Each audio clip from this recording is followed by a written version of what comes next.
for today mini vlog. So pinakain natin sila ng saluyot and kalabasa. Another day, another vlog for beauty content. Today content, papakain tayo ng gulay sa mga bearded na nakabilad. So mamaya natin papakainin yan, papasok muna natin. So yan, ganda ng araw. Yan, ito po ang ating gulay, saluyot and kalabasa. So yan, papakain natin. Pati doon sa ipis, pinakain na natin, guys. So bakit? Sa mga adult kasi, mga adult bearded, yan, kailangan po nila yan papakain sa everyday. So ang insect, every ano na lang yung other day. So ayan guys, magpapakain tayo ng saluyot and kalabasa. Ang kalabasa po, good po yan sa natural deworming. Pero ang kalabasa, at least once a week lang binibigay. Para sa akin ha. Kasi ang saluyot, pwede yan everyday. Tingnan natin. Kumakain naman yung mga yan eh. Pero minsan, hindi sila kumakain. Minsan, sinusubukan ko. Yan. Kaya ba? Mamaya na lang. Yan, kumakain yung ating zero, no?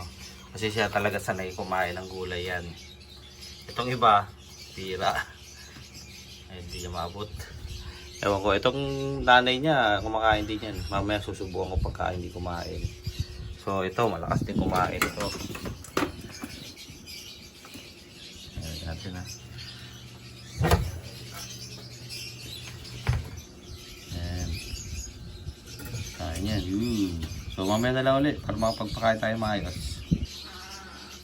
Ayun, syempre maglalagay rin tayo ng gulay sa ating mga hatchlings, no? Para matuto silang kumain ng gulay. Ayan, saluyot and kalabasa. Kaya kumakain yung ating feeder, no? Ito yung tatay ng ating mga zero, hypo, health zero, pH wheats. Ito hindi pa kumakain, mamaya pakakain siguro yan, mamaya. So ayun, nakita nyo yung ating ginawa for today mini vlog. So pinakain natin sila ng saluyot and kalabasa. So sa sistema ng bearded dragon o kahit anong mga lizards na papakainin nyo ng gulay, bibigyan nyo sila ng regularly na paano ka magpapakain. Katulad ng Monday, Tuesday, Wednesday, tapos rest. Tapos Thursday, Friday, kain uli. Tapos Saturday, yun, bibigay ako ng Saturday ng insects. Tapos Sunday, pahinga. So nagpa-fasting ako, at least 2 times a week ako nagpa-fasting. So bakit ako nagbibigay ng fasting sa ating mga alagang mga hayop? Importante po yun para mailabas nila yung mga toxic na hindi nila na-digest, or mailabas nila lahat ng mga nakain nila, idudumi nila yan. So pagka wala silang naidumi, it means wala na laman yung kanilang tiyan. So by the day after tomorrow, pwede ka na magpakain. Tama ba yun, by the day after? But anyway, yun. So I hope may natutunan kayo sa aking mini vlog, no? Ayun guys, sana may natutunan kayo sa aking mini vlog, no? Syempre don't forget to subscribe, like and share mo na rin. So para marami tayong content na magawa at ma-share natin ang ating konting knowledge about breeding, take care of bearded dragon. So abangan nyo ako sa lahat ng mga events sa susunod na taon, sa January and February. Hopefully makasali tayo sa PetCon and AnimalCon. So yun, peace out.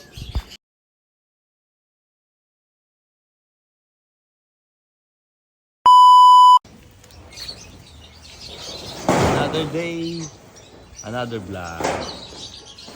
Ganda ng araw. So ito, bilgid content tayo guys. Again and again. So today is Friday, siyempre. Bilad tayo. Itong mga hatchling, soaking with water, siyempre. Tinatry ko 2 times a week. Pero dati naman 2 times a week ako nagbibilad. So, don't mind yung ingay may ginagawa kasing bahay dito sa amin. So, yan, importante po yan isoak sa tubig tapos nakabilad. Yan. Para saan po? Natural sunlight, siyempre mas maganda para sa mga bearded dragon natin. Lalabas lang kanilang kulay. At siyempre meron tayong vitamins. Alam mo na kung ano yan. PC Beat. No? Yan, naglalabasan eh. Ito, dilaw. Pero hold back yan. May mga dilaw tayo na ito, orange. Dalawa yung orange natin na may pagkadilaw. Ayaw umalis. So ayan, wait lang. So ayan. Ito yung ating zero na pinakamalaki. 1 month old and 5 days. Ayan. Ito yung sumunod, zero. Ito pa. Kita ba? Ayan.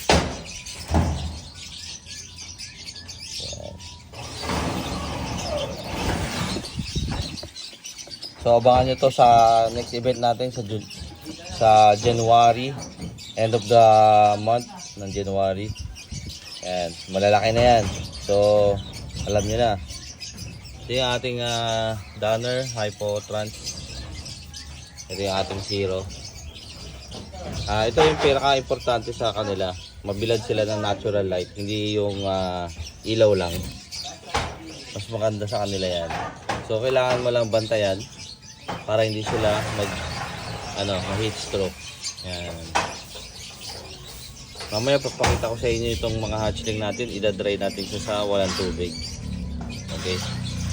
So ayun guys, pagkatapos natin ibilad ng may water, no? Yan, ida-dry naman natin sila. Dry natin using sunlight, direct sunlight. No, huwag natin ilalagay yung mga hatchling natin or yung mga bearded dragon natin na galing sa labas tapos basa, ilalagay mo sa enclosure. So, huwag niyo i-practice yung ganon dahil hindi maganda yon. Magkaka-cause sila na pwede silang magkasakit. Kasi syempre yung basa, mag-evaporate yun. Magmo-moist, pupunta sa lungs nila. Ayan, yun yung may chance na magkaroon ng respiratory infection. So, ayan. Until mag-dry. So siguro ang pinakamatagal kong bilad siguro 1 hour sa mga hatchling and dito sa mga adult. Yan. Pabantayan mo lang.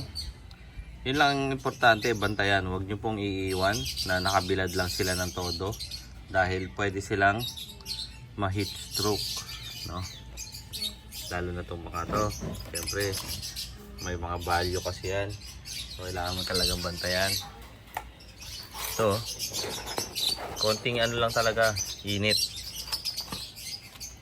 Para lumabas yung kulay nito. Nung last time na nasa event ako, maputla eh. Tingnan nyo naman ngayon, no? Walang araw.